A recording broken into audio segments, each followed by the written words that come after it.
Halo Sobat Migran, selamat datang kembali di podcast Rio Migran, sarana komunikasi dan publikasi dari BP3MI Jawa Barat yang akan secara khusus membahas dunia seputar pekerja migran Indonesia.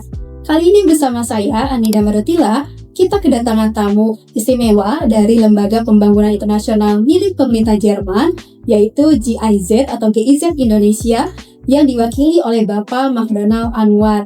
Halo Pak Donald, apa kabar? Baik, selamat siang. Selamat siang. Terima kasih sudah menyempatkan waktunya ya Pak ya di sela-sela kesibukannya bertugas di GIZ. Oke Pak Donald, sebelum kita membahas inti pembicaraan kita, boleh diperkenalkan dulu sekarang Pak Donald menjabat sebagai apa di GIZ dan sudah berapa lama, kemudian fokus kerjanya di bidang apa? Ya, di GIZ atau GIZ saya ada dua tanggung jawab sebetulnya. Yang pertama itu kalau istilah kita namanya di GIZ sebagai commission manager, atau sebetulnya sebagai pimpinan project dan atau penanggung jawab project untuk project transformasi ekonomi hijau di Indonesia dengan pahlawan utama kita 12. Dan yang kedua penanggung jawab juga, tetapi dalam konteks project yang sifatnya global, jadi implementasinya dan beberapa negara. Jadi ada dua posisi yang relatif sama sebetulnya, hanya topiknya beda. Untuk yang kedua ini memang fokusnya di isu-isu migrasi ketenagakerjaan dari Indonesia ke luar negeri termasuk. Oke, ini yang informasi yang menarik ya, yang akan kita bahas tentang tata kelola migrasi di negara berkembang gitu ya Pak. Kalau tidak salah, nama programnya itu disingkatnya ZME apa ya Pak? ZME itu singkatan dalam bahasa Jerman. Dalam bahasa Jerman ya? Jadi itu Zentrum für Migration und Entwicklung, atau bahasa Indonesianya Pusat Migrasi dan Pembangunan. Oke. Gitu. Nah itu sedang berjalan di Indonesia? Ya, bukan hanya di Indonesia, kita ada di 13 negara. Jadi proyeknya global. Pimpinan proyek secara keseluruhannya ada di Jerman, tetapi karena kita ada di 13 negara, maka sejumlah wewenang didelegasikan ke pimpinan proyek di negara masing-masing, dalam hal ini di Indonesia. Oke, berarti selain Indonesia juga ada 13 negara berkembang lainnya ya Pak ya, yang dikelola GIZ. Ngomong-ngomong soal GIZ nih, mungkin barangkali Sobat Migran di rumah masih banyak yang belum tahu nih Pak, GIZ itu apa sih? Benda apa gitu ya? Boleh diceritain sedikit itu apa GIZ? Ya, GIZ ini kalau misalkan kita terjemahkan dalam bahasa Inggris, tapi tidak ada terjemahan resmi ya, itu bisa kita sebutkan sebagai German Development Cooperation. Atau kita ini bisa kita sebut sebagai lembaga penyelenggara kerjasama teknis atas nama pemerintah Jerman untuk negara mitra. Dalam hal ini Indonesia. GIZ ini ada di ratusan negara, lebih dari 120-130. Banyak ya Pak? Banyak. Kebanyakan memang di negara berkembang, karena GIZ ini sebagai suatu lembaga, atau kalau di Jerman sebetulnya statusnya adalah perusahaan milik pemerintah Jerman, atau katakanlah BUMN-nya milik pemerintah Jerman. Hanya saja kita tidak mengejar profit, tetapi kita memberikan bantuan teknis untuk negara mitra sesuai dengan kebutuhannya dan sejalan dengan kebijakan luar negeri dari pemerintah Jerman. Nah, untuk khusus di Indonesia nih Pak, fokus utama GIZ di Indonesia itu saat ini tuh dalam bidang apa sih Pak? Ya, fokus ini dinamis. Dia berkembang dari waktu ke waktu sesuai dengan diskusi dan juga katakanlah negosiasi antara kedua pemerintah. Saat ini GIZ atau GIZ Indonesia itu fokus di 3 hal. Yang pertama di energi dan perubahan iklim, kemudian juga di energi, kemudian perubahan iklim, dan di pertumbuhan ekonomi. Nah, ini adalah 3 topik utama sebetulnya. Dan dari 3 topik utama ini, saat ini kita mengelola sekitar 90-100 proyek individual, tetapi semuanya mengacu ke 3 topik utama plus beberapa topik yang katakanlah penting bagi Indonesia, tetapi dia belum menjadi satu topik yang mendapatkan porsi yang demikian besar. Untuk Indonesia sendiri, GIZ Indonesia memang portfolio terbesar kita ada di transisi energi. Ya, secara global kan memang arahnya kita ingin meninggalkan dari sumber daya berbasis fosil ke energi terbarukan. Nah, Indonesia sekarang atau GIZ Indonesia memang salah satu portfolio terbesarnya di sektor transisi energi. Lebih ke SDG sekali apa ya? Sustainable Development Goals? SDG sebetulnya harus ada di setiap proyek. Oke. Jadi dalam setiap proyeknya GIZ dalam masa persiapan itu ada beberapa kriteria yang harus kita penuhi, termasuk SDG, sebetulnya juga aspek gender. Jadi tanpa ada proyek khusus gender di Indonesia dalam setiap kegiatan, termasuk proyek kita di ZDI atau MOVE-ID, itu selalu ada aspek gender yang kita harus integrasikan dalam setiap implementasi kegiatan kita di Indonesia. Oke, tadi Pak Donald sudah spoiler sedikit nih, ada MOVE-ID. Nah, sebenarnya ini yang akan saya tanya lebih lanjut ya Pak. Kalau Sobat Migran yang belum tahu, setahun yang lalu ya Pak ya, kalau nggak salah bulan Juni tahun 2025, pemerintah Indonesia melalui KP2MI dan pemerintah Jerman melalui GIZ Indonesia sudah meresmikan layanan MOVE-ID ya Pak ya.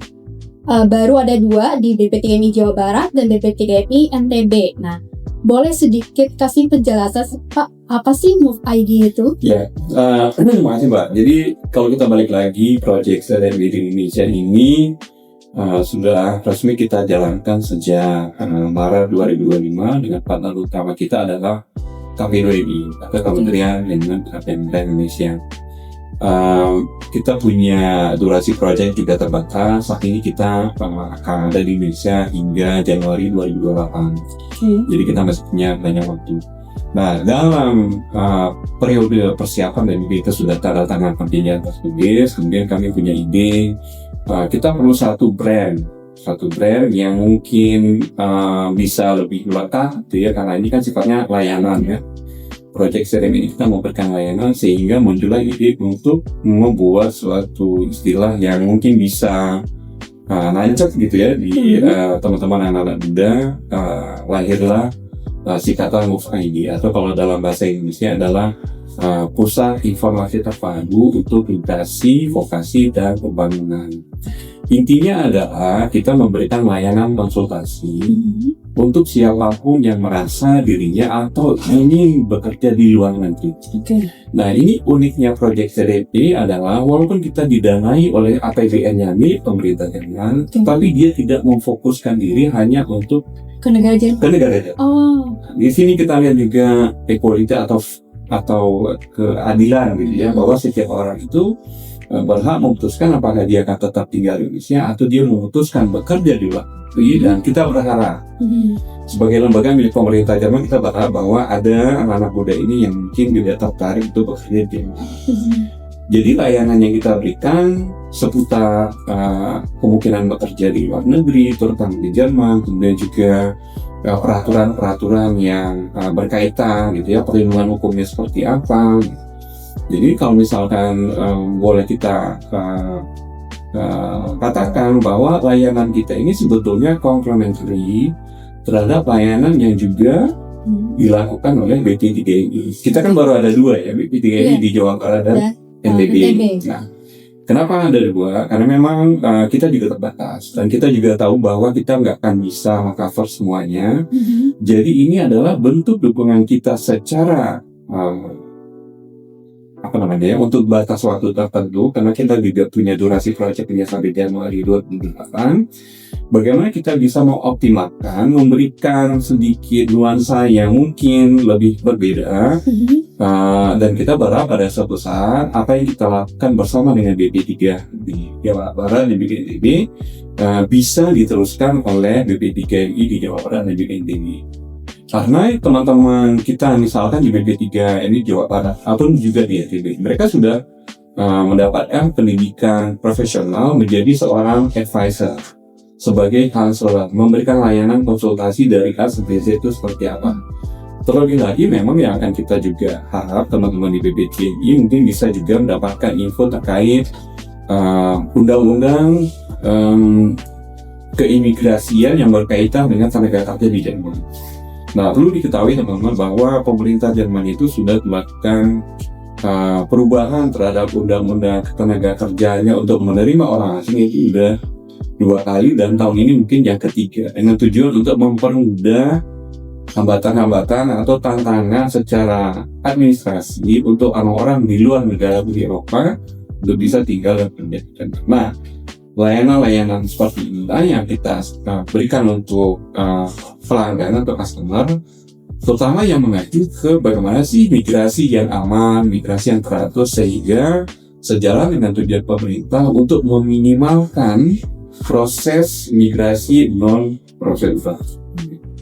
Wah, itu sejalan banget nih Pak dengan tujuan atau misi yang dimana oleh KP2MI dan dari Jawa Barat. Kita memang harus mencegah adanya penempatan pekerja migran yang unprocedural ya. Jadi kehadiran Move ID memang sangat bermanfaat yang kami rasakan untuk membantu mendiseminasi informasi yang selama ini mungkin terhambat gitu ya dari kita. Nah Pak, untuk misalkan sebagai mitra dari KP2MI atau BPTG Jabar, nah peran dari GIZ ini berarti dalam program Move ID berarti sebagai membantu dalam konsultasi untuk pengguna layanan. Kemudian apakah ada untuk bantuan untuk misalkan nih sumber daya dari petugas kaminya gitu dari BPTG Jabar atau KP2MI umumnya gitu? Iya.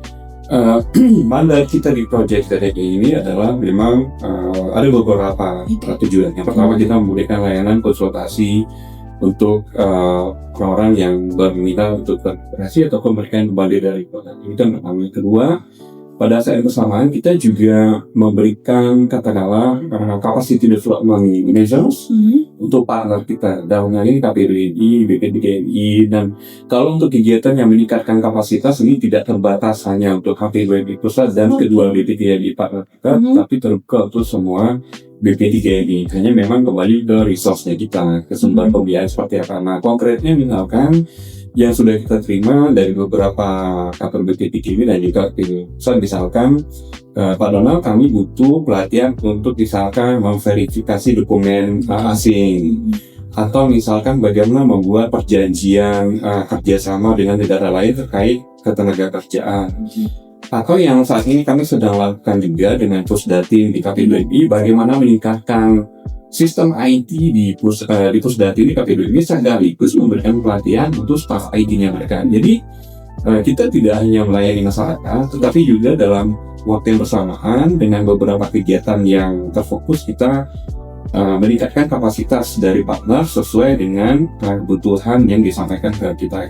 Jadi kita tidak datang dan melakukan sesuatu yang menurut kita benar, tetapi lebih kebutuhan dari partner seperti apa. Ini berarti penerimaan manfaatnya itu bisa dari masyarakat, bisa juga dari SDM pelaksana programnya gitu ya, dari KP2MI. Ya.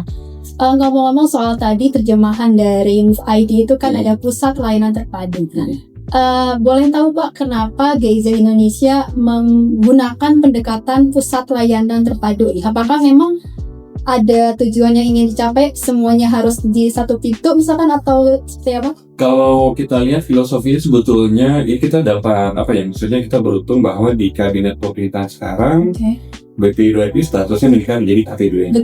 Dengan perubahan ini saya pribadi melihat bahwa ini sesuatu yang baru, yang dulunya badan, sekarang kementerian.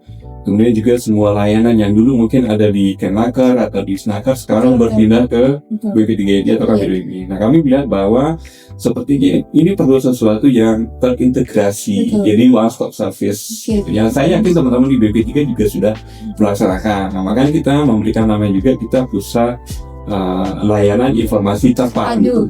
Jadi kalau bisa dari A sampai Z, jadi orang tuh nggak usah datang kemana-mana, cukup datang ke BPTGMI. Di sana mereka sudah mendapatkan semua layanan yang dibutuhkan. Nah, kami datangi sebagai katakanlah sebagai complementary lah gitu. Teman-teman juga sudah melaksanakan. Tapi mungkin beda karena di sini mungkin dengan tayangannya sebagai GIZ, dengan mungkin prosedur sebagai GIZ staff harus ada pelatihan ini dan khusus untuk BPTGMI ini kita teman-teman sudah melalui pelatihan intensif bagaimana menjadi seorang konselor profesional. Ini yang kita ingin coba tularkan juga. Apa yang sudah baik di BP3GMI, baik di Jawa Barat, NTB, dan provinsi lain, kita tingkatkan. Jadi apa yang sudah baik, kita coba perbaiki lagi dengan memberikan nuansa yang sedikit mungkin Nah, untuk layanannya Pak MUF ID tadi kan salah satu mungkin konsultasi ya bagi masyarakat yang ingin datang. Nah, kira-kira bagaimana cara mengaksesnya nih masyarakat? Apakah harus datang offline? Apa tersedia online? Kita ada beberapa metode. Nah, yang pertama seperti BPTG Jawa Barat di Bandung bahwa customer bisa datang langsung walk-in. Teman-teman di sini juga ada jam tiketnya dari jam berapa sampai berapa. Misalkan hari ini si A, si B dan sebagainya, itu bisa. Karena kan kita kantornya satu dengan BPTG, jadi kita kan. Yang kedua juga bisa melalui layanan elektronik, apakah itu via email ataupun juga via janjian, info, telepon dan sebagainya. Atau juga yang belakangan ini juga sudah sempat, ya mungkin bukan katanya viral, tapi maksud saya beberapa teman-teman yang aktif di media sosial, katakanlah itu di Reels, di Instagram, mereka juga sudah mulai menyampaikan pesan bahwa di BPTG ini sekarang ada layanan Move ID. Nah, jadi kata Move ID sebetulnya juga menurut saya pribadi masuklah gitu, karena kan kekinian gitu. Kekinian. Karena kan kita juga sempat dihebohkan dengan kabur aja dulu dan segala macam gitu. Nah, ini bisa dikonotasikan sebagai sesuatu yang negatif, tapi juga bisa dari sisi positifnya. Nah, move itu kan berarti orang bergerak. Betul. Nah, tapi kalau ingin pindah atau bergerak, mohon mempersiapkan diri, mohon mendapatkan informasi yang benar. Nah, salah satunya melalui BPTG, dan dalam BPTG itu ada Move ID dengan segala metode yang kita punya, online, melalui website, atau datang langsung ke kantor ya. Baik, jadi sobat migran nih yang mau menggunakan layanan atau konsultasi ke loket Move ID bisa datang ke kantor kami BPTG Jawa Barat di Jalan Soekarno-Hatta nomor 587 Kota Bandung. Nanti akan diarahkan oleh security atau resepsionis ke loket layanan Move ID. Oke Pak, berarti pengguna layanannya bukan hanya PMI, bukan hanya juga Purna PMI, tapi juga masyarakat umum bebas ya Pak ya? Boleh ya Pak? Bebas. Yang penting mereka memang punya ketertarikan untuk migrasi ke luar negeri gitu ya Pak? Betul, jadi kita tidak membatasi siapapun yang punya ide awal pun gak apa-apa. Tentunya kita memberikan layanan, kita lihat dulu klien ini statusnya sudah sampai mana. Apakah hanya baru mimpi atau mereka sudah misalkan saya sudah sempat belajar bahasa asing, belajar bahasa Jerman, dan kalaupun memang jika dibutuhkan, saya sudah punya nih sertifikat bahasa Jerman, tetapi saya masih butuh peningkatan kemampuan misalkan di bidang solar energi atau di bidang apapun segala macam. Kalau memang kita lihat potensinya ada, kita akan membiayai latihan yang bisa kita juga sampai dia bisa mendapatkan sertifikasi yang itu bisa diterima di pasar internasional. Oke, berarti GIZ atau lewat Move ID itu bukan hanya memberikan konsultasi, tapi juga sampai bisa mengarahkan pelatihan apa yang diperlukan dan mungkin bisa mengakomodir gitu ya pelatihan tersebut sampai yang bersangkutan ready, siap untuk bermigrasi kerja ke luar negeri. Betul. Baik. Terakhir nih Pak, apa ada pesan yang ingin disampaikan oleh GIZ Indonesia kepada masyarakat yang tertarik bermigrasi atau kerja ke luar negeri? Disampaikan lewat kamera? Teman-teman siapapun yang punya keinginan untuk bekerja di luar negeri, pesan saya adalah yang pertama harus mendapatkan informasi melalui jalur yang benar, yang bisa dipertanggungjawabkan. Banyak sekali misalkan saat ini kita mendapatkan informasi bahwa terjadi penipuan dan segala macam. Nah, kita hati-hati. Prinsipnya kalau ada sesuatu yang kelihatan sangat begitu bombastis, menawarkan sesuatu yang sangat luar biasa, kita perlu cek dan dicek lagi apakah informasi ini benar. Nah, cara ngecek informasi banyak banget. Kita bisa cek di website di lembaga-lembaga pemerintah atau misalkan melalui lembaga-lembaga kerjasama internasional. Kalau misalkan ada yang melalui TikTok, saya banyak banget gitu ya kerja di luar negeri, gaji segini macam, ya mungkin itu benar, tapi kita harus mawas diri dulu. Apakah itu memang informasi yang benar? Yang kedua, persiapan yang menurut kita sangat penting. Pertama, bahasa itu penting banget. Tidak semua negara di luar negeri berbahasa Inggris, apalagi misalkan Jerman punya bahasa Jerman. Kemudian sangat menyadari bahwa dunia luar sangat berbeda dengan lingkungan kita di Indonesia. Makannya beda, cuacanya beda, penerbangannya mungkin 14 jam, 15 jam, 17 jam. Keluarga ready apa enggak? Nah itu saya pikir perlu ada self assessment atau assessment ke diri sendiri dulu. Apakah memang saya berniat dan siap untuk bekerja di luar negeri dengan segala macam tantangan dan situasi yang sangat berbeda. Di luar negeri menawarkan suatu alternatif yang lain, iya, tetapi tetap putusan itu harus kita ambil sepenuhnya dan tanpa paksaan. Di proyek ini kita tidak memberikan pekerjaan ke orang di luar negeri, tetapi kita lebih mempersiapkan mereka secara teknis dan juga secara mental. Karena dalam kegiatan kita nanti juga ada beberapa hal yang kita berikan, misalkan budaya kerja di Jerman itu seperti apa, di luar negeri seperti apa. Jadi saya pikir perlu pemikiran yang 2 atau 3 kali sebelum memutuskan untuk meninggalkan Indonesia. Jadi jangan kabur aja dulu, tapi pergi dengan persiapan yang Oke. Sebelum saya menutup podcast kali ini, izinkan kami Pak Donald mengucapkan terima kasih yang sebesar-besarnya kepada tim GIZ dan Pak Donald yang sudah meluangkan waktunya untuk hadir di podcast kali ini dan memberikan pengetahuan serta wawasan yang luar biasa bermanfaat bagi kita semua.